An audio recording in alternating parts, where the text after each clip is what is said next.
নমস্কাৰ ছাত্ৰ ছাত্ৰীসকল, কি খবৰ তোমালোকৰ? আশা কৰোঁ তোমালোকৰ খবৰ পাতি ভালে চাগে। আজি আমি আলোচনা কৰিম সপ্তম শ্ৰেণীৰ তোমালোকৰ গণিতৰ অধ্যায় 2 পাটীগণিতীয় ৰাশি। ঠিক আছে, এই চেপ্টাৰটোৰ মই গোটেইখিনি সলিউশন এই ভিডিঅ'টোৰ জৰিয়তে দি দিছো, গতিকে তোমালোকে ভিডিঅ'টো স্কিপ নকৰিব আৰু ভালদৰে শেষলৈকে চাব। ঠিক আছে, গতিকে এতিয়া আমি আহিছো যে ইয়াতে আমাক কৈছে যে কি পাটীগণিতীয় ৰাশি, হয়নে? পাটীগণিতীয় ৰাশি মানে কি? তোমালোকে প্ৰথম মানে আমি গণিত কৰাৰ আগত যেহেতু আমি পাটীগণিতীয় ৰাশিৰে গণিত কৰিম, তাৰ আগত জানিব লাগিব যে পাটীগণিতীয় ৰাশি মানে কি। গতিকে ইয়াতে এতিয়া আমাৰ দিয়া আছে যে তোমালোকে ইতিমধ্যে দুটা সংখ্যাৰ যোগ, বিয়োগ, পূৰণ আৰু হৰণ শিকি আহিছা। উদাহৰণ স্বৰূপে 12 + 5 17 - 3 8 × 4 15 ডিভিজন 3 ইত্যাদি, মানে জাষ্ট উদাহৰণ দিছে আৰু এনেকে আমি যোগ কৰো, কাৰোবাক বিয়োগ কৰো, কাৰোবাক পূৰণ কৰো, কাৰোবাক হৰণ কৰো, হয়নে? এইবোৰ হৈছে একো একোটা পাটীগণিতীয় ৰাশি। কাৰণ ওপৰৰ প্ৰতিটো উদাহৰণ সংখ্যাবোৰৰ মাজত মাত্ৰ এটাই প্ৰক্ৰিয়া যোগ বা বিয়োগ বা পূৰণ বা হৰণ কৰা আছে, সেই এনে ৰাশিবোৰক সৰল পাটীগণিতীয় ৰাশি বোলে। এতিয়া গম পালা, এইবিলাককে আমাৰ কি বুলি কোৱা হয়? পাটীগণিতীয় ৰাশি বুলি কোৱা হয়। ঠিক আছে, ঠিক তেনেদৰে এতিয়া মই জাষ্ট এটা উদাহৰণ বুজাই দিছো, আমি অনুশীলনীত যাম, অনুশীলনীৰ গণিতবোৰ কৰিম। ইয়াতে কৈছে উদাহৰণ 1 যে ৰক্তিমৰ হাতত 13টা ৰঙা আৰু 7টা সেউজীয়া মাৰ্বল আছে। তেওঁৰ হাতত থকা মাৰ্বলৰ সংখ্যাক পাটীগণিতীয় ৰাশিত প্ৰকাশ কৰা। আমাক কিহত প্ৰকাশ কৰিব দিছে? পাটীগণিতীয় ৰাশিত প্ৰকাশ কৰিব দিছে যে ৰঙা মাৰ্বল কিমানটা আছিল? ৰঙা মাৰ্বল আছে 13টা। প্ৰশ্নটোত যি দিছে আমি তাকে লিখিছো। সেউজীয়া মাৰ্বল কিমানটা আছে? 7টা আছে। সো মাৰ্বলৰ সংখ্যাৰ পাটীগণিতীয় ৰাশি কি হ'ব? আমাৰ মাৰ্বলৰ সংখ্যাৰ পাটীগণিতীয় ৰাশি হ'ব আমাৰ 13 + 7, মানে মুঠতে মাৰ্বল কেইটা হ'ব? ৰঙা 13টা, সেউজীয়া 7টা, গতিকে দুটা মিলি মুঠতে কিমান হ'ব? 13 + 7 ইমানটা হ'ব আৰু, বুজি পাইছানে? সেইটোৱে কৈছে। উদাহৰণটোত কৈছে যে এটা পেকেটত 20টাকৈ চকলেট আছে, তেনেকুৱা 5টা পেকেটত থকা চকলেটৰ সংখ্যাক পাটীগণিতীয় ৰাশিত প্ৰকাশ কৰা। এটা পেকেটত থকা চকলেটৰ সংখ্যা 20, মানে তেনেকুৱা হিচাপত এটাত যদি 20টা থাকে, সো 5টা পেকেটত কিমানটা হ'ব? 20টা + 20টা + 20টা + 20টা + 20টা। সো পাটীগণিতীয় ৰাশি ধৰণে ইহঁতক প্ৰকাশ কৰিব পাৰি। গতিকে 20 কেইটা আছে? 5টা আছে। 5 × 20, তাৰমানে এই 5টা অংক যোগ কৰিব পাৰো, তাত কৰি যিহেতু 20 5টা আছে, গতিকে 5 × 20 দিব পাৰো। এতিয়া চকলেটৰ মুঠ সংখ্যাৰ গাণিতিক প্ৰকাশটো কি হ'ব? 5 × 20, 5 × 20। ঠিক আছে, আমি গোটেই পূৰণটো কৰিব নালাগে, জাষ্ট ৰাশিটো দেখাব দিছে। অ'কে, গতিকে সেইটো হ'ব, বুজি পাইছানে? গতিকে আমি উদাহৰণ আৰু বেছি ইমান বুজি নাথাকো, ডাইৰেক্ট অনুশীলনীলৈ আহিছো। অনুশীলনীত কৈছে যে কৰি চাও আহা, দিবিজাই এখন কিতাপ 25 টকাত আৰু আন এখন কিতাপ 10 টকাত কিনিলে। দিবিজাই খৰচ কৰা টকাক পাটীগণিতীয় ৰাশিত প্ৰকাশ কৰা। ঠিক আছে, গতিকে আমি লিখিব লাগিব যে দিবিজাই কিতাপ কিনিলে, মই কৰি দি আছো ইয়াতে অনুশীলনী এক্সাৰচাইজ বুলি কওঁ নে কি বুলি কওঁ, যি নহওক আৰু 2.1। ঠিক আছে, 2.1ৰ 1 নম্বৰটোত ডাইৰেক্ট মই সলিউশন কৰি দিছো। তোমালোকে চাই যাবা যে দিবিজাই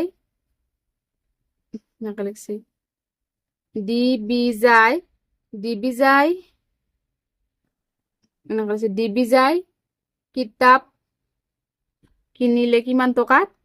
দিবিজাই কিতাপ কিনিলে কিমান টকাত? 25 টকাত এখন কিনিছে, হয় না? তাৰপিছত আৰু আন এখন কিতাপ কিনিছে কিমানত? আন এখন কিতাপ কিনিলে কিমান টকাত? 10 টকাত। এতিয়া দিবিজাই খৰচ কৰা, এখনত 25 টকা লৈছে, এখনত 10 টকা লৈছে, এইটোৰো কথা নে? এতেকে আমি লিখিব লাগিব যে কি, এতেকে দিবিজাই খৰচ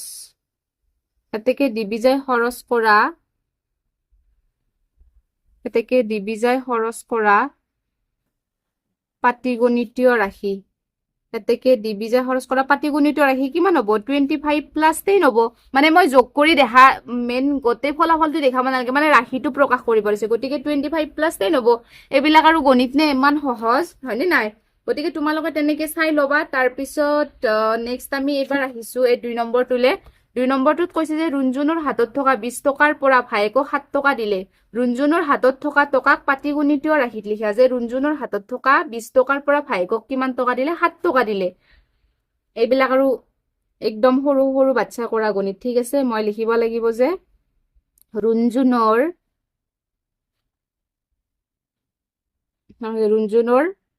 হাতত থকা হাতত কিমান আছে? ৰুণজুনৰ হাতত আছিল কিমান? 20 টকা। ঠিক আছে, কিমান টকা আছিল? 20 টকা। তাৰপিছত ভায়েকক কিমান দিলে? তাৰ পৰা এনেকুৱা লাগছি ভাইকক কিমান টকা দিলে ভাইকক দিলে 7 টকা মানে 20 টকাৰ পৰা 7 টকা দিছে তাৰপিছত এনেকে লিখিব লাগিব যে এতেকে কি এতেকে পাটিগণিত ৰাশি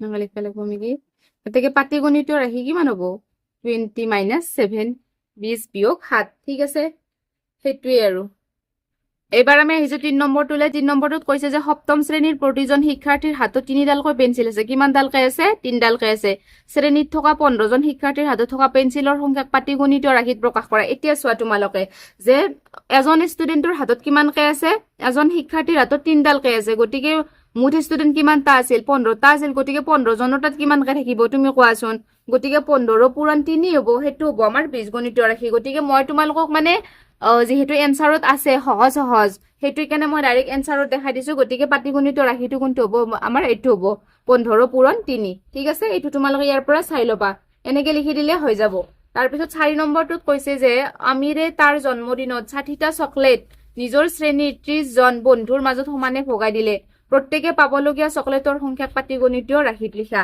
গতিকে চাবা কিমান জন আছিল ষ্টুডেন্ট ছাত্ৰ ছাত্ৰী জন্মদিনত মানে বন্ধু কিমান চকলেট আছিল 60টা বন্ধু আছিল 30 জন গতিকে 60টা চকলেট 30 জনৰ মাজত ভগাই দিবা লাগা হলে কিমানকৈ পৰিব গতিকে আমাৰ উত্তৰটো হৈছে আমাৰ 60 হৰণ 30 মানে 60টা চকলেটক 30 জন শিক্ষাৰ্থীৰে হৰণ কৰিছে হৰণ কৰিলে মানে যিমান হৰণ কৰি দেখাই দিব নালাগে যা যিহেতু আমাক ৰাশিটো লাগেছো ৰাশিটো এইটোৱে হ'ব বুজি পাইছা তোমালোক এইটোৱে গতিকে এইটো অনুসলনি আমাৰ 2.1 আমাৰ শেষ ঠিক আছে গতিকে এইবাৰ আমি আহিছো নেক্সট অধ্যায়লে ইয়াতে আমি লিখিম যে সৰল পাটিগণিত ৰাশিৰ তুলনা মানে কি ডাঙৰ সৰু কোন ডাঙৰ কোন সৰু আমি ডাঙৰ সৰু তুলনা কৰিবলৈ এইকেইটা চিন ব্যৱহাৰ কৰো ন এইটো গ্ৰেটাৰ দেন বুলি কয় লেছ দেন আৰু সমান চিন এই চিহ্ন ব্যৱহাৰ কৰো গতিকে এতিয়া আমি এইকেইটাৰ মাজত চাম এতিয়া আমি আহিছো অনুশীলনী 2.2 লে 2.2ত কৈছে যে খালি ঠাই পূৰ কৰা ঠিক আছে খালি ঠাই পূৰ কৰিব দিছে 6 পাছে কিমান সমান সমান হ'ব লাগিব গতিকে 6 পাছে 11 গতিকে এই খালি ঠাইটোত আমি কিমান পূৰণ দিব লাগিব যাতে 1 ৰ লগত পূৰণ কৰিলে সমান হয় 11 পূৰণ দিব লাগিব তেতিয়া 11 গুণ 11 6 পাছে 11 11 গুণ 11 তেতিয়া দুটা বস্তু সমান হ'ব ঠিক তেনেদৰে বিটোত দিছে ন বিটোত চোৱা কৈছে যে 7 6 গুণ 42 এই পৰিমাণটো আমাৰ ইয়াৰত কৰি ডাঙৰ হ'ব লাগিব গতিকে 7 6 গুণ 42 এনসাৰৰ মানটো ডাঙৰ হ'ব লাগা আলি 12ক এনেকুৱা কি আখৰেদি হৰণ দিব লাগিব যাতে আমাৰ ইয়াৰে মানটো ডাঙৰ হয় গতিকে এইটো আমি 2 2এৰে যদি হৰণ দিও 2 6 গুণ 12 গতিকে 6 কৰি 42 তো অবিয়াসলি ডাঙৰ হয়নে নাই সেইটোৱে কৈছে তাৰপিছত আৰু ইয়াতে কৈছে যে ইয়াতে আমাৰ খালি ঠাই আছে বাৰু আগতীয়াকৈ পূৰণ কৰা আছে বাৰু খালি ঠাইবিলাক এখন যেহেতু বেলেগৰ কিতাপ তথাপিও মই বুজাই দিছো ইয়াতে আছে আমাৰ 16 তাৰপিছত -10 আছে তাৰপিছত কৈছে যে 42ক আমি যদি 6 দি হৰণ কৰো 6 7 গুণ 42 এই কিমান হয় এটোৰ মান 7 হয় গতিকে ইয়াত কৰি ইয়াৰে মানটো ডাঙৰ হ'ব লাগিব গতিকে ইয়াতে যদি আমি 16 দিও 16 ৰ পৰা 10 গলে কিমান 6 6ত কৰি 7টো ডাঙৰ হয় নে নহয় হয় এনেকুৱা আৰু তাৰপিছত ইয়াতে দিয়া আছে আমাৰ 3 2 কিমান 5 গতিকে সমান চিন দিয়া আছে যেহেতু আমাৰ এইফালে 5 হ'ব লাগিব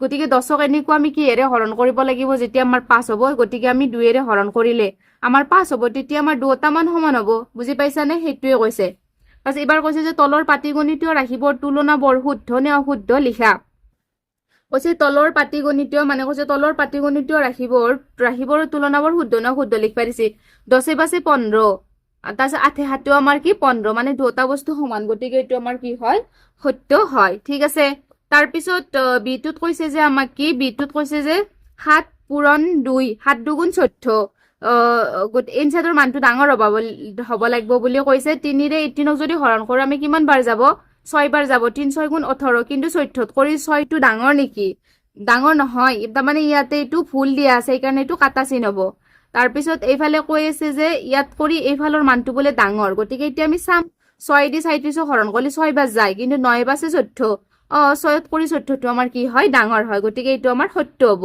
25ৰ পৰা 5 গলে আমাৰ 20 10 10 20 এইটো সমান সত্য হ'ব তাৰপিছত 8 4 আমাৰ কিমান 12 আৰু 13 7 আমাৰ কিমান 20 গতিকে 20ত কৰি 12টো ডাঙৰ নেকি ডাঙৰ নহয় সেইকাৰণে এইটো অসত্য হ'ব আৰু এইটো আমাৰ 12 3 গুণ 37 4 9 গুণ 37 দুটা বস্তু সমান গতিকে ইয়াত সমান চিন হ'ব লাগিছিল কিন্তু ইয়াত কৰি এইটো ডাঙৰ বুলি কৈছে এইটো মিছা কথা অসত্য দিয়া আছে এইকাৰণে এইটো কাটা চিন হ'ব ঠিক আছে 3 নম্বৰটোত কৈছে যে খালী বাকচ স্থানত উপযুক্ত চিহ্ন বহাব দিছে এতিয়া চোৱা আৰু 9 6 14 3 5 গুণ 15 ইমানত কৰি এইফালৰ মানটো ডাঙৰ হ'ব ইয়াতে আমাৰ 9 6 15 8 7 15 সমান চিন হ'ব 3 5 গুণ 15 9 5 গুণ 45 এইফালৰ মানটো ডাঙৰ হ'ব 22ৰ পৰা 7 গলে কিমান হ'ব আমাৰ আৰু এইফালৰ মানটো আমাৰ ডাঙৰ হ'ব গতিকে ইয়াতে 28 প্লাছ 7 যোগ কৰিলে আমি যিমান পাম ইয়াতে 9 5 গুণ 45 মানে এইফালৰ মানটো ডাঙৰ হ'ব সো ডাঙৰ সৰু চাই কেনে চিনগিটা দিলে হল একো টান নাই ঠিক আছে 2.22 হেতুৱে এবাৰ আমি আহিছো নেক্সট 2.3 লে 2.3 ত কৈছে যে মান নিৰূপণ নকৰাকৈ পাটিগণিত ৰাখিব তুলনা কৰিব দিছে মান নিৰূপণ নকৰাকৈ মানে কৈছে আৰু যে কোনটো ডাঙৰ হ'ব এতিয়া চ ইয়াতে আছে আমাৰ 213 না 213 ইয়াতে আছে আমাৰ 214 মানে এক বেছি আছে ঠিক আছে বাৰু ইয়াতে আছে 145 ইয়াতে আছে আমাৰ 144 কিন্তু ইয়াত কৰি ইয়াতে যে এক বেছি আছে গতিকে দুটা বস্তু আমাৰ কি হ'ব সমান হ'ব গম পাইছানে হেতু কোনো ধৰণৰ মানে প্ৰবলেম নাই ওকে তাৰ পিছত গম পাইছানে এইবিলাক হেনেকুৱাই যে 213 এতে আছে 213 যোগ 145 এতে আছে 214 যোগ 144 এতে 213 আছে এতে 214 আছে মানে এক বেছি আছে ইয়াত কৰি ইয়াতে এক বেছি আছে কিন্তু এতে 145 এতে আছে এতে 144 আছে ইয়াত কৰি ইয়াতে এক বেছি আছে গতিকে অবিয়াসলি কোনটো মান হ'ব দৌৰে তাতে ইয়াত কৰি ইয়াতে এক বেছি আছে ইয়াত কৰি ইয়াতে এক বেছি মানে দুটা বস্তু যোগফলটো কি হ'ব সমান হ'ব এতে আছে 310 আছে এতে আছে 308 ইয়াত কৰি ইয়াতে 2 বেছি আছে এতে আছে 227 এতে আছে 230 ইয়াত কৰি ইয়াতে 3 বেছি আছে হয় না গতিকে আমাৰ যোগ কৰলি এৰে মানটো বেছি হ'ব গতিকে ইয়াৰে এটু ডাঙৰ হ'ব ইয়াৰে আমাৰ দুটা সমান হ'ব আৰু এতে কৈছে ইয়াতে 337 আছে ইয়াতে 338 আছে মানে এতে 2 বেছি আছে ইয়াতে 102 আছে ইয়াতে 101 আছে মানে এতে এক বেছি আছে গতিকে কোনটো ডাঙৰ হ'ব আমাৰ এটু ডাঙৰ হ'ব হয়নে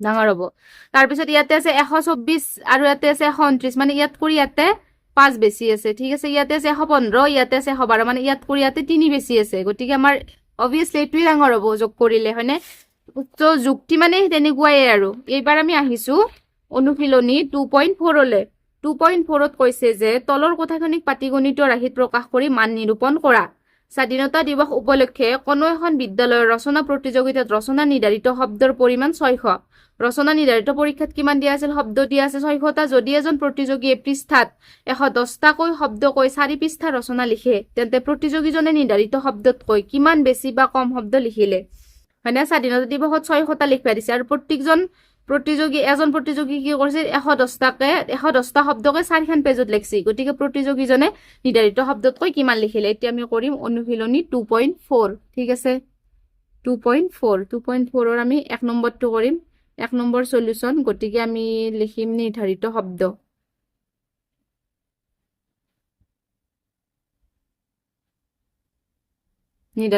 আমাৰ কিমান দিয়া আছে 600 দিয়া আছে ঠিক আছে তাৰপিছত এজন প্ৰতিযোগী কিমান লিখছি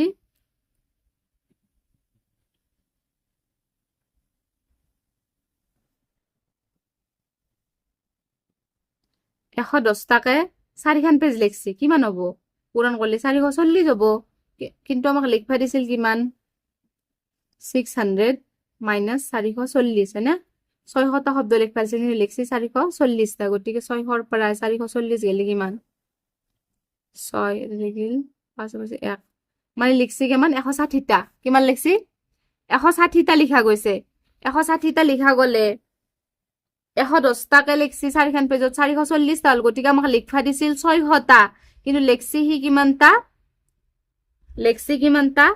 160টা লিখছি ঠিক আছে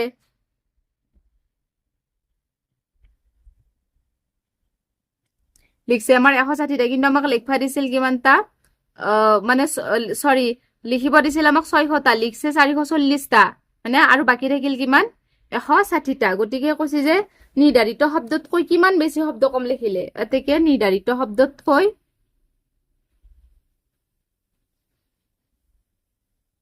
আমি লিখিম যে কি এতেকে নিৰ্ধাৰিত শব্দতকৈ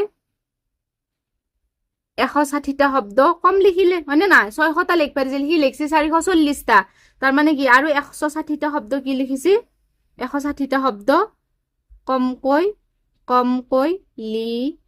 160টা শব্দ কমকৈ লিখিলে এটুৱে বুজি পাইছানে তাৰ পিছত 2 নম্বৰটোত কৈছে যে এবাৰ অনুপে বজাৰৰ পৰা 3 বাকচ কমলা কিনি আনিলে প্ৰত্যেকটো বাকচত 6টাকৈ কমলা আছে তেওঁ 5টা কমলা ভনিয়েকক দিলে আৰু 2টা কমলা নিজে খালে তেওঁৰ হাতত কিমান কমলা বাকী থাকিল? মানে আমাক 2 নম্বৰটোত কি কৈছে, 2টোত কৈছে যে অনুপে বজাৰৰ পৰা 3 বাকচ কমলা কিনি আনিলে। ঠিক আছে, অনুপে বজাৰৰ পৰা কি কৰিছে, 3 বাকচ কমলা কিনি আনছি। গতিকে 3 বাকচ কমলা কিনি আনিলে, প্ৰত্যেকটো বাকচত কেইটাকৈ কমলা আছে, প্ৰত্যেকটো বাকচত 6টাকৈ কমলা আছে। তেওঁ 5টা কমলা ভনীয়েকক দিলে। চোৱা, অনুপে আমি লিখিম যে কি, অনুপে বজাৰৰ পৰা, আমি লিখিম যে কি, অনুপে বজাৰৰ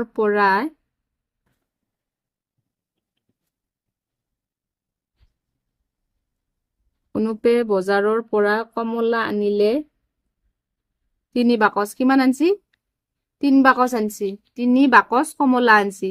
গতিকে 3 বাকচ কমলা আনলি, হয় না? 3 বাকচ কমলা আনিলে। আৰু এটা বাকচত কমলা কিমান টাকে থাকে? 6টাকে। এটা বাকচত কমলা থাকে,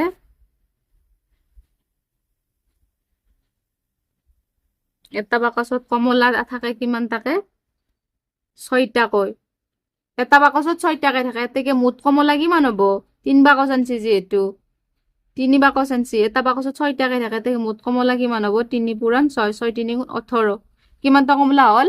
18টা কমলা হ'ল, হয়নে নাই? তেওঁ 5টা কমলা ভনীয়েকক দিলে আৰু 2টা কমলা নিজে খালে।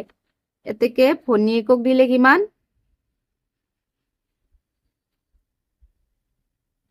ভনীয়েকক দিলে 5টা।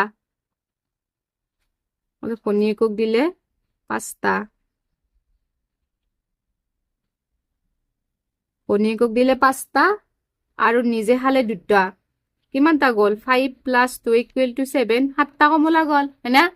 এতেকে মুঠ কমলা কিমান আছিল? 18টা। এতেকে বাকী কমলা কিমান থাকিব? বা তেওঁৰ হাতত কমলা কিমান থাকিব? বাকী কমলা থাকিব 18 বিয়োগ 7। 18 পৰা 7 গেলে কিমান হ'ব? 11টা। তেওঁৰ হাতত কমলা কেইটা থাকিব? আমাৰ 11টা থাকিব। এইটো এনসাৰ। বুজি পাইছা তোমালোক? তাৰপিছত এবাৰ আমি আহিছো 3 নম্বৰটোত। 3 নম্বৰটোত কৈছে যে 1 পেকেট চাউলৰ দাম 70 টকা, 1 বটল মিঠা দামৰ দাম 160 টকা আৰু 1 পেকেট নিমখৰ দাম 20 টকা। 4 পেকেট চাউল, 3 বটল মিঠাতেল আৰু 2 পেকেট নিমখ কিনিবলৈ কিমান টকাৰ প্ৰয়োজন হ'ব তাক পাটিগণিতীয় ৰাশিত প্ৰকাশ কৰা। ওকে, পাটিগণিতীয় ৰাশিত প্ৰকাশ কৰিব নাই। 1 পেকেটৰ দাম 70 টকা, 1 বটলৰ দাম ইমান, 1 পেকেট নিমখৰ দাম ইমান। গতিকে এতিয়া তোমালোকৰ চোৱা, 4 পেকেট চাউলৰ দাম কিমান হ'ব, 3 বটলৰ দাম কিমান হ'ব। আমি গোটেইখিনি বস্তু উলিয়াই কেনে পাটিগণিতীয় ৰাশিত প্ৰকাশ কৰিব লাগিব না, কিমান টকাৰ প্ৰয়োজন হ'ব। গতিকে এতিয়া আমি লিখিম, দামকেইটা লিখি যাম দেই। 3ৰ সলিউশন আমি লিখিম যে কি, 1 পেকেট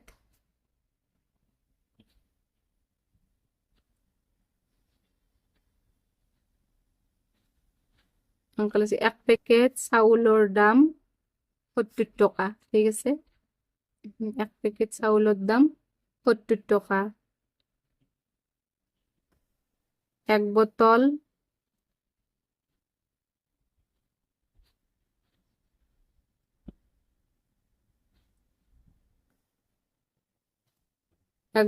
মিঠাতেলৰ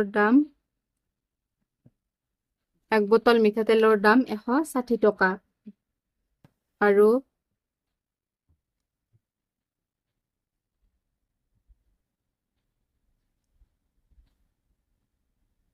1 পেকেট নিমখৰ দাম কিমান? 1 পেকেট নিমখৰ দাম 20 টকা। মানে আমাক দামকেইটা দিয়াই আছে। এতিয়া কথাটো হ'ল যে, এতিয়া চোৱা, এতেকে তেওঁ যিহেতু কিমান পেকেট চাউল কিনিছে? 4 পেকেট, হয় না? 1 পেকেটৰ দাম 70 টকা আছিল। গতিকে 4 পেকেটৰ দাম কিমান হ'ব? 4 যোগ এতেকে মানে কি, আমি লিখা লাগব যে এতেকে তেওঁ কিনা টকাৰ পাটিগণিতীয় ৰাশি হ'ব। তেওঁক প্ৰয়োজন হোৱা টকাৰ পাটিগণিতীয় ৰাশি হ'ব। এতেকে তেওঁক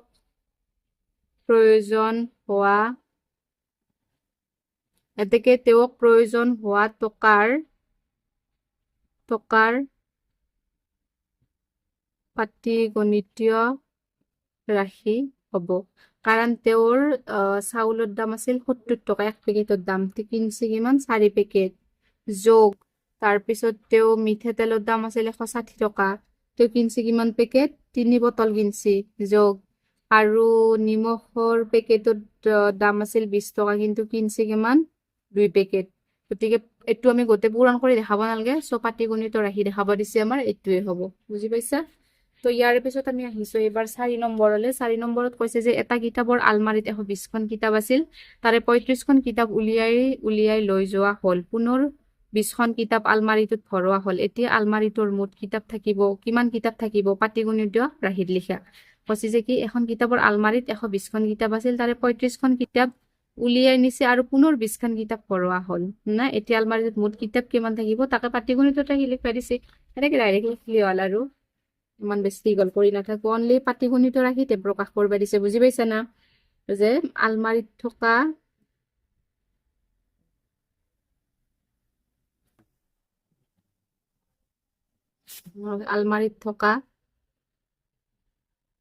কিতাপৰ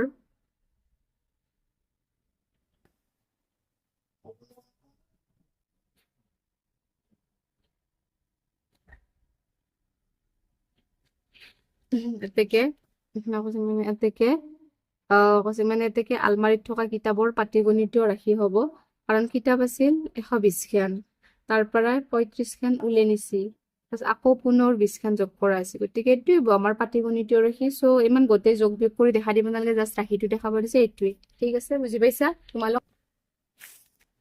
এইবাৰ আমি আহিছো 2.5 হলে। 2.5ত কৈছে যে তলত দিয়া ৰাশিবোৰৰ পদবোৰ বাছি উলিয়া। পদবোৰ বাছি উলিয়াব দিছে আমাক। ইয়াতে আছে আমাৰ -18 + 10 × 2, মানে এইটো এটা পদ, মানে এইটো এটা পদ, মানে পূৰণ হৈ থকা, হৰণ হৈ থকা, সেইকেইটাক এক্সট্ৰাকে নধৰে। মানে 10 আৰু 2টো পূৰণ হৈ আছে, মানে সেই বুলি আমি 10টো বেলেগ পদ হ'ব, 2টো বেলেগ পদ হ'ব, তেনেকুৱাকে আমি নহয়। মানে এনেকুৱাকে যদি পূৰণ হৈ থাকে, গম পাইছা? এনেকুৱাকে যদি পূৰণ হৈ থাকে, তাৰমানে সিহঁত এটাই পদ, তাৰমানে যদি হৰণ হৈ থাকে সিহঁত তাৰমানে এটাই পদ, কিন্তু যোগ বা বিয়োগ হৈ থাকিলে কিন্তু সেইটো কিন্তু এটা আমাৰ এক্সট্ৰা বেলেগ বেলেগ পদ বুলি ধৰা হ'ব। এতিয়া এইটো আগত বিয়োগ আছে, কিন্তু যোগৰ আগত আছে ন, যোগ চিনৰ আগত আছে, গতিকে এইটো এটা পদ হ'ব। গম পাইছানে?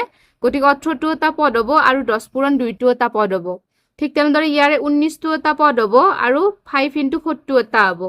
তাৰপিছত ইয়াৰে কিন্তু আমাৰ এবাৰ কি হ'ব, বিয়োগ 7টো এটা পদ হ'ব, 11 × 6টো এটা পদ হ'ব, মানে পূৰণ হৈ থকা কেইটা এটা আৰু বাকীটো এটা। গম পাইছা?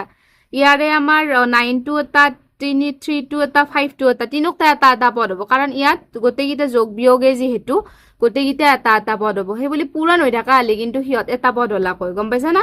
ইয়াৰো 4টো এটা, 6টো এটা, 7টো এটা পদ হ'ব। ইয়াৰে 2 × 5টো এটা পদ হ'ব, যোগ চিন আছে যিহেতু 5 × 7টো, এইটো এটা পদ ব্ৰেকেটৰ ভিতৰত আৰু এইটো এটা পদ হ'ব। ঠিক তেনেদৰে ইয়াৰে কি হ'ব, এইটো এটা পদ হ'ব 5 × 6, আৰু ইয়াৰে 2 × 3 এইটো এটা পদ হ'ব। তাৰপিছত ইয়াৰে 4 × 3টো এটা পদ হ'ব, আৰু এইটো যিহেতু হৰণ হৈ আছে, হৰণ হৈ থাকিলেও সেই বুলি আমি দুয়োকে বেলেগ বেলেগ বুলি নধৰো। হৰণ হৈ থাকিলে সিহঁতক আমি এটা বুলিয়ে ধৰিম, মানে 16 হৰণ 4, 4 দিলে মানে 16 হৰণ কৰিছো, গতিকে এইটো এটা পদ হ'ব। ইয়াৰে 15টো এটা হ'ব, আৰু 21 হৰণ 7 এইটো এটা পদ হ'ব। গম পাইছানে? সেইটোৱে চাই ল'বা তোমালোক। এটা শ্ৰেণী কোঠাত উপস্থিত থকা শিক্ষাৰ্থীসমূহ, মানে শ্ৰেণী এইবিলাক পৰীক্ষাত নাহে বাৰু, তোমালোকে নাচালেও হ'ব। ঠিক আছে, এবাৰ আমি আহিছো নেক্সট পেজলৈ, 2.6 হলে। গতিকে 2.6ত কৈছে যে তলত দিয়া পাটিগণিত ৰাশিবোৰৰ বন্ধনী অপসাৰণ কৰা। মানে বন্ধনী আমাক কি কৰিব দিছে, গুচাব দিছে। গতিকে মই বন্ধনী অপসাৰণ যে কৰিব দিছে, ইয়াতে মই ডাইৰেক্ট এনচাৰ চিটতে মানে মই দেখাই দিম তোমালোকক, তাৰ পৰা চাই ল'বা। ঠিক আছে, কাৰণ এনচাৰ কেইটা যিহেতু ছেমেই হ'ব, চ' আমি উত্তৰমালাৰ পৰাই চাই লওঁ। তলত দিয়া পাটিগণিত ৰাশিবোৰৰ বন্ধনী অপসাৰণ কৰা, এইটো 2.6ৰ 1 নম্বৰ। মানে ইয়াতে কিমান আছিল আমাৰ 12 + 4 - 3 আছে, গতিকে ইয়াত ব্ৰেকেটটোৰ কি কাম কৈছো, একো কাম নাই, গতিকে সেইকাৰণে এইটো এনেকে উঠাই দিছো। তাৰপিছত বি নম্বৰটো হ'ব 30 - 5 + 2, ব্ৰেকেট উঠাই দিছে। ইয়াতে হ'ব 45 - 10 - 5, ইয়াতে হ'ব 16 + 6 + 2, আৰু ইয়াতে হ'ব আমাৰ 5 + 4 - 9, আৰু এফত হ'ব 7 + 12 + 10। ঠিক আছে, সেইটোৱে। তাৰপিছত ইয়াতে এবাৰ আমি আহিছো তলত দিয়াবোৰ শুদ্ধ নে অশুদ্ধ লিখা। শুদ্ধ নে অশুদ্ধ চাব দিছে। তুমি চোৱা 3 - 4 - 1 = 3 - 4 - প্লাছ হ'ব লাগিছিল, এইটো তাৰমানে এইটো অশুদ্ধ। তাৰপিছত 3 - 4 প্লাছ -1 এইটো শুদ্ধ। C2 3 + 4 - 1, 3 + 4 - 1 এইটো শুদ্ধ।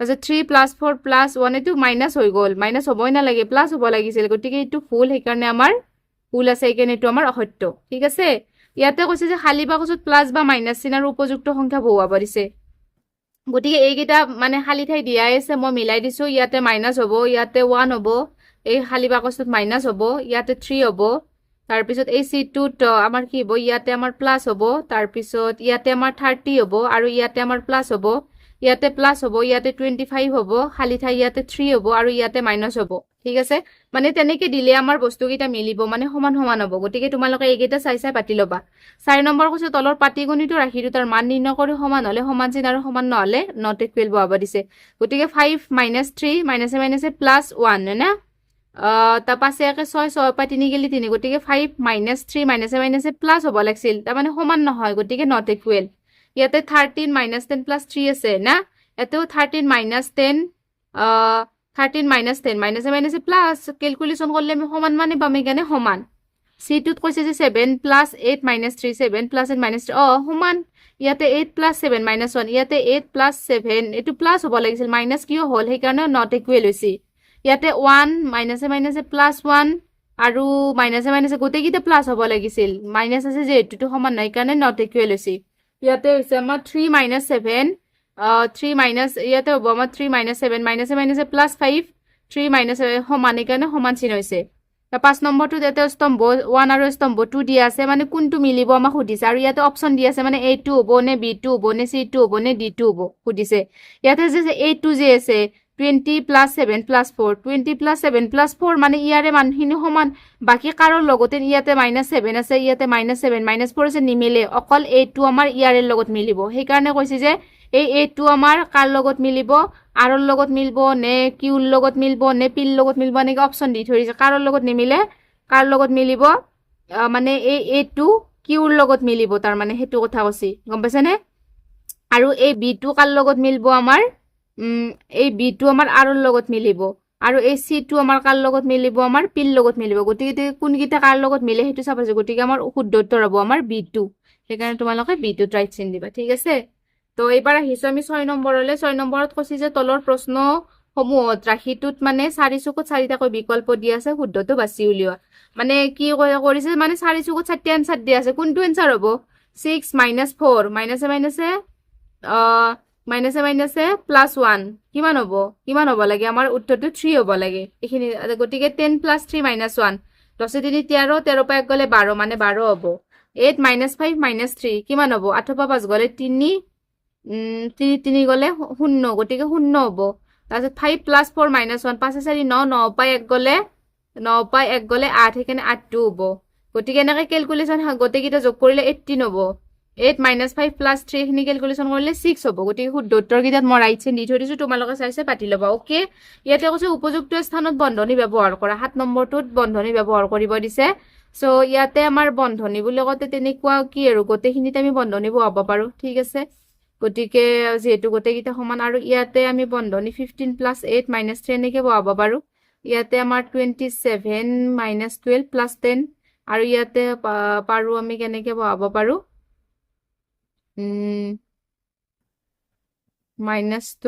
+ 2 এনেকে বহাব পাৰো ঠিক আছে এইটোৱে গতিকে আমাৰ 2.62 শেষ এবাৰ আমি আহিছো আমাৰ অনুশীলনী 2 লে গতিকে অনুশীলনী 2ত আহিছো আমি 1 নম্বৰত কৈছে যে তলৰ খালী ঠাইসমূহত উপযুক্ত সংখ্যা বহুৱা ঠিক আছে উপযুক্ত সংখ্যা বহুৱাব দিছে 2 × 5 + 7 গতিকে 2 এৰে একবাৰ 5ক পূৰণ প্লাস আছে প্লাস 2 এৰে একবাৰ 7ক পূৰণ তাৰ পিছত 3 এৰে একবাৰ 6ক পূৰণ আৰু প্লাস আছে প্লাস আৰু 3 এৰে একবাৰ 8ক পূৰণ তাৰ পিছত আৰু ইয়াতে আছে যে 10 - 3 গতিকে ইয়াতে 2 আছে তাৰ মানে কি বুজি পালে আমি এই খালী ঠাইটো 2 দিবা লাগিব তেতিয়া 2 এৰে একবাৰ 10ক পূৰণ হ'ব আৰু 2 এৰে একবাৰ 3ক পূৰণ হ'ব ইয়াতে 15 - 3 আছে খালী ঠাইত একো নাই কিন্তু ইয়াতে 4 আছে তাৰ মানে বুজি পালো যে আমি এইফালে 4 দিবা লাগিব তেতিয়া 15 ৰ লগত একবাৰ 4 পূৰণ হ'ব আৰু -3 ৰ লগত একবাৰ 4 পূৰণ হ'ব গতিকে খালী ঠাই কিটা চাই তোমালোকে পাতি ল'বা ঠিক আছে 2 নম্বৰটোত কৈছে যে মান নিৰ্ণয় কৰা বন্ধনী ব্যৱহাৰ কৰি মান নিৰ্ণয় কৰিব দিছে বন্ধনী ব্যৱহাৰ কৰি কেনেকুৱাকৈ হ'ব এইটো আমাৰ তাৰপিছত 2 নম্বৰটো মই তোমালোকক কৰি দি আছো ইয়াতে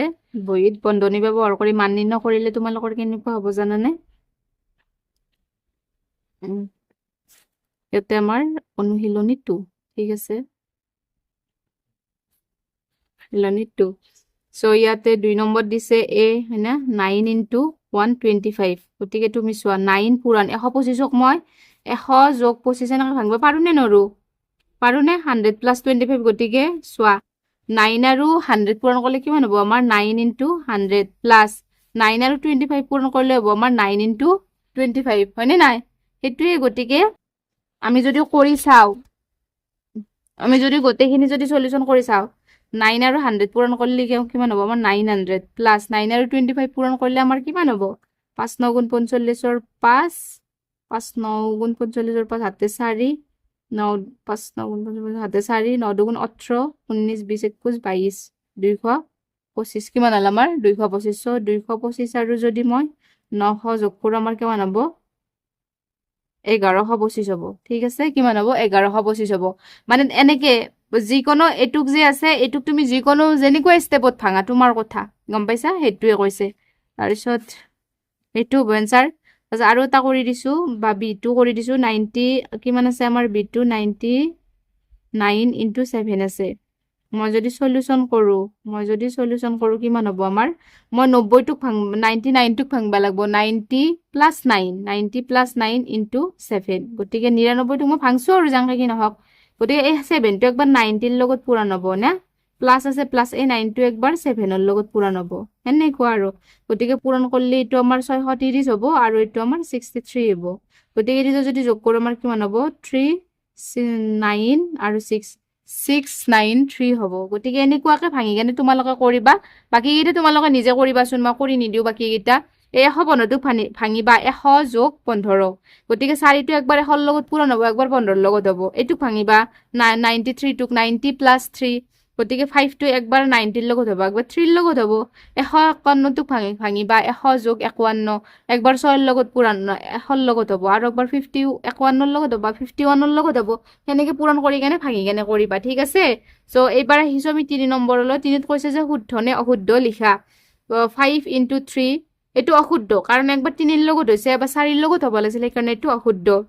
বি2ত কি কৈছে এবাৰ 9 টু 7 ৰ লগত হৈছে পূৰণ আৰু একবাৰ 5 ৰ লগত মানে এইটো শুদ্ধ সি2 আমাৰ একবাৰ 8 ৰ লগত পূৰণ হৈছে একবাৰ 6 ৰ এইটোও শুদ্ধ এইটোও শুদ্ধ কিন্তু এইটো অশুদ্ধ কাৰণ 9 টো একবাৰ 5 ৰ লগত পূৰণ হৈছে আৰু 5 টো একবাৰ 9 ৰ লগত হৈছে আৰু 5 টো একবাৰ 6 ৰ লগত হৈছে গতিকে এইটো আমাৰ কি হ'ব লাগিছিল শুদ্ধ হ'ব লাগে ঠিক আছে এইকেইটা তোমালোকে চাই ল'বা ঠিক আছে এবাৰ আমি আহিছো 4 নম্বৰলৈ 4 নম্বৰত কৈছে যে কি 4 নম্বৰত আমাক কৈছে যে তলত দিয়া ৰাশিসমূহ পৰ্যবেক্ষণ কৰি চিন বহাব দিছে ডাঙৰ নে সৰু এইটো আমাৰ কি হ'ব এইটো সমান হ'ব বি2ৰ আমাৰ এইফালৰটো ডাঙৰ হ'ব ডাঙৰ চিন হ'ব এইফালৰো চি2ৰ এইফালৰটো ডাঙৰ হ'ব ডিটোৰ আমাৰ সমান হ'ব ইটো আমাৰ সমান চিন হ'ব আৰু এফটো আমাৰ এইফালৰটো ডাঙৰ হ'ব ঠিক আছে তাৰপিছত এবাৰ কৈছে যে তলত দিয়া আৰিবৰ্ষা বন্ধনী ব্যৱহাৰ কৰি যোগফল নিৰ্ণয় কৰিব দিছে হয় না কেনেকুৱা যোগফল যোগ কৰবা দিছে আৰু সো এইবিলাক ইমান এটা পৰীক্ষাত নাহে তোমালোকে ইমান নাচালেও হ'ব এবাৰ আমি আহিছো 6 নম্বৰলৈ 6ত কৈছে যে তলত দিয়া পৰিস্থিতিবোৰ বুজিবলৈ প্ৰয়াস কৰি শুদ্ধ গাণিতিক ৰূপত প্ৰকাশ কৰি মান নিৰ্ণয় কৰিব দিছে চাইলে 8 ঘণ্টা সময় শুৱে 4 ঘণ্টা সময় পঢ়ে 2 ঘণ্টা সময় খেলে 6 ঘণ্টা সময় স্কুলত থাকে আৰু বাকি সময় অন্যান্য কাম কৰে এসপ্তাহত কিমান ঘণ্টা সময় চাইলে পঢ়া আৰু খেল ধেমালিত ব্যৱহাৰ কৰে গতিকে এতিয়া একদিনত কিমান ঘণ্টা সি কৰেনো সি এতিয়া কেই নম্বৰটো আছে 6 নম্বৰটো না 6 ৰ এইটো চাহিলে এদিনত মানে দিনটোত আৰু দিনটোত কি কৰে কোৱাচোন দিনটোত কিমান ঘণ্টা কি কৰে দিনটোত কাম কৰে মানে কিমান কৰে 8 ঘণ্টা সময় শুৱে হয় না 4 ঘণ্টা সময় কি কৰে 4 ঘণ্টা সময় পঢ়ে আৰু 2 ঘণ্টা সময় খেলে 6 ঘণ্টা সময় স্কুলত থাকে ঠিক আছে স্কুলত থাকে আমাক প্ৰশ্নটো সুধিছে যে এইটো লিখিব নালাগে আমাক পঢ়াটো সুধিছে যে প্ৰশ্নটো সুধিছে এসপ্তাহত কিমান ঘণ্টা সময় চাইলে পঢ়ে চাইলে লিখব লাগব যে আমি চাহিলে একদিনত পঢ়ে চাহিলে একদিনত পঢ়ে কিমান ঘণ্টা পঢ়ে 4 ঘণ্টা চাহিলে কিমান ঘণ্টা সময় পঢ়ে একদিনত 4 ঘণ্টা সময় পঢ়ে একদিনত যদি 4 ঘণ্টা সময় পঢ়ে 7 দিনত কিমান পঢ়িব কাৰণ এসপ্তাহত কিমান পঢ়িব এসপ্তাহত 7 দিন 7 দিনত 7 4 গুণ 28 মানে এসপ্তাহত 28 ঘণ্টা সময় কি কৰে পঢ়ে ঠিক আছে তাৰপিছত কৈছে যে খেল ধেমালি কিমান কৰে চাহিলে এদিনত খেলে। একদিনত কিমান ঘণ্টা খেলিছিল কোৱাচোন? একদিনত খেল ধেমালি কৰে 2 ঘণ্টা। এতেকে এসপ্তাহত মানে 7 দিনত কিমান কৰিব? 7 দুগুণ 14। খেল ধেমালিত কিমান ব্যৱহাৰ কৰে? খেল ধেমালিত কিমান ব্যৱহাৰ কৰে সি? 14 ঘণ্টা। এইটোৱে গণিত, বুজি পাইছা না? একদম একেবাৰে সহজ। সো এইবাৰ আমি আহিছো বি2। বি2ত কৈছে যে সপ্তম শ্ৰেণীত সপ্তম শ্ৰেণীত 4টা শাখাৰ প্ৰত্যেকটো শাখাতে 45 জনকৈ কি আছে আমাৰ শিক্ষাৰ্থী আছে।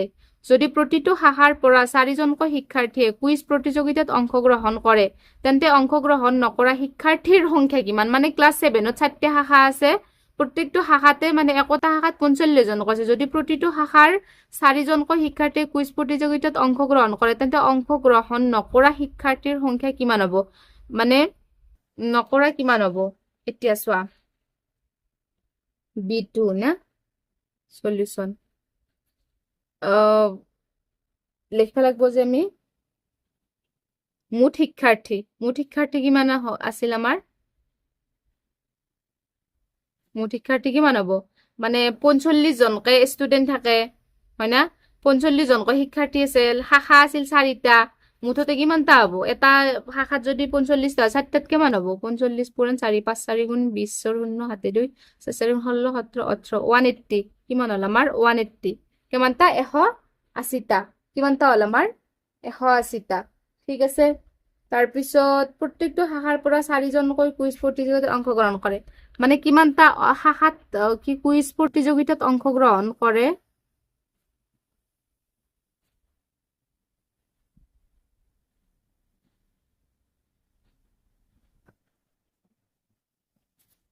কুইজ প্ৰতিযোগিতাত অংশগ্ৰহণ কৰে 4টাকে, মানে প্ৰত্যেকটো শাখাৰ পৰাই ন?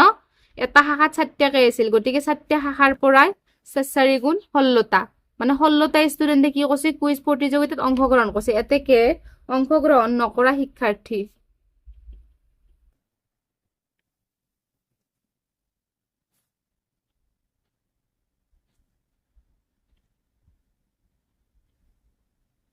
এতেকে অংশগ্ৰহণ নকৰা শিক্ষাৰ্থী আমাৰ কিমান হ'ব? মুঠ ষ্টুডেন্ট আছিল 180, অংশগ্ৰহণ কৰিছে 16টা, নকৰা কিমানটা হ'ব? 10 হ'ল, 10 পৰা 6 গেলে 4, 7 থাকিলেতে 7 পৰা 1 গেলে 6, 164। কিমানজন? 164 জন শিক্ষাৰ্থী কি কৰা নাছিল? অংশগ্ৰহণ কৰা নাছিল। ঠিক আছে, এইটোৱে। এবাৰ আমি আহিছো 7 নম্বৰলৈ। 7টোত কৈছে যে 8 × 5 - 4 ৰাশিটোৰ মান উলিওৱাৰ স্তৰবোৰ।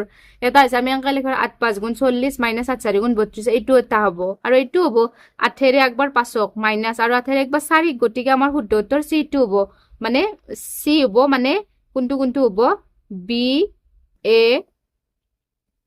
C। স্তৰকেইটা সেইকেইটা হ'ব, গম পাইছানে? অকে, শুদ্ধ ক্ৰম কোনটো হ'ব সেইটো ইচ্ছি বাৰু। তাৰমানে কি ফাৰ্ষ্ট কি কৰিছে? ফাৰ্ষ্ট এই ৰাশিটো যে আছে, এই ৰাশিটোৰ ফাৰ্ষ্ট একবাৰ 8ৰে 5ক কৰিছে আৰু একবাৰ 8ৰে 4ক কৰিছে। কৰাৰ পিছত কিমান হ'ল? 8 5 গুণ 40, 8 4 মাইনাছ 8 4 গুণ 32, 40ৰ পৰা 32 গেলে কিমান? 8। সেইকাৰণে ফাৰ্ষ্ট এইটো ষ্টেপ, ছেকেণ্ড ষ্টেপ এইটো, তাৰপিছত ফাইনেল এনচাৰ আমাৰ 8 হ'লছে। গতিকে আমাৰ কোনটো হ'ব? C2 হ'ব। বুজি পাইছা? সেইটোৱে। তাৰপিছত আহিছো আমি এইবাৰ 8 নম্বৰলৈ। 8টোত কৈছে যে তলৰ শুদ্ধ উত্তৰটো বাছি উলিওৱা, বা শুদ্ধ উত্তৰ বাছি উলিওৱা। 7 - 2 × 8 কিমান হ'ব? মানে একবাৰ 8ৰে 7ক, একবাৰ 2ক, 8 গুণ কিমান? 56, 8 2 গুণ 16। 56ৰ পৰা 16 গ'লে আমাৰ কিমান থাকে? আমাৰ 56ৰ পৰা 16 গ'লে 40। শুদ্ধ উত্তৰ আমাৰ 40 হ'ব। 6ৰে একবাৰ 5ক, 6 5 গুণ 30 - 30 প্লাছ 6 3 গুণ 18 -30 প্লাছ 18 কিমান হ'ব জানানে? -12 হ'ব। তাৰপিছত -9ৰে একবাৰ 3 আৰু -9ৰে একবাৰ 4ক কিমান হ'ব আমাৰ? 63। এবাৰ 9 নম্বৰটোত কৈছে যে আমাক প্ৰিয়া মঙ্গলবাৰ আৰু শনিবাৰ বাদ দি সপ্তাহটোৰ বাকী দিন কেইটা? মানে মঙ্গলবাৰ আৰু শনিবাৰ নকৰে, সপ্তাহত 7 দিন, 2টা দিন বাদ দিয়ে, মানে 5 দিন কি কৰে? সন্ধিয়া 1 ঘণ্টাকৈ যোগাসন কৰে, মানে সেই এক্সাৰচাইজ কৰে। আৰু 10 সপ্তাহত তাই মুঠ কিমান ঘণ্টা যোগাসন কৰিব? কোনটো প্ৰকাশ কোনটো হ'ব? কোনটো হ'ব জানানে? কাৰণ তাই কি কৰে? ডেইলি নকৰে তাই, মানে এসপ্তাহত কিমান দিন? 7 দিন। এসপ্তাহত কিমান দিন? 7 দিন। কিন্তু তাই 7 দিনৰ 2টা দিন নকৰে। 2টা দিন নকৰে, 7 - 2 ডেইলি 1 ঘণ্টাকে কৰে। ঠিক আছে, কিন্তু আৰু 10 সপ্তাহ, গতিকে শুদ্ধ উত্তৰ আমাৰ এইটো হ'ব। 10 নম্বৰটো কৈছে যে কেৱল 5 সংখ্যাটো যিমানবাৰ প্ৰয়োজন সিমানবাৰ ব্যৱহাৰ কৰি বিভিন্ন মৌলিক প্ৰক্ৰিয়াৰে পাটিগণিত ৰাশি গঠন কৰা।